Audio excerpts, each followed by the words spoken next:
আসসালামু আলাইকুম রহমতুল্লাহি ওয়া বারাকাতুহু।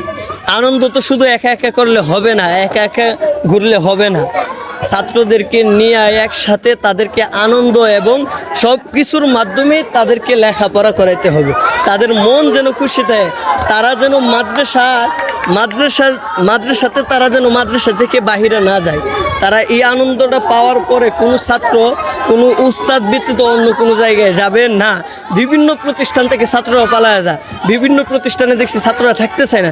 কী কারণে থাকতে চায় না?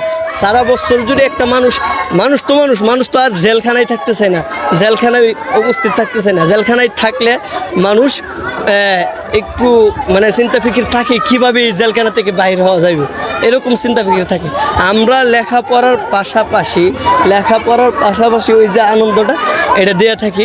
আলহামদুলিল্লাহ, এটার কারণেই আমাদের প্রতিষ্ঠান থেকে প্রতি বছর আন্তর্জাতিক মানের হাফেজ বের হইতেছে। প্রতি বছর আমরা গত বছর জাতীয় হিফজুল কোরআন প্রতিযোগিতায় প্রথম স্থান অর্জন করেছে আমাদের প্রতিষ্ঠান থেকে। আলহামদুলিল্লাহ, এইভাবে প্রত্যেকটা সময় আমাদের প্রতিষ্ঠান থেকে প্রত্যেকটা সময় আমাদের ছাত্ররা এরকমভাবে জাতীয় পর্যায়ে পুরস্কার পাইতেছে।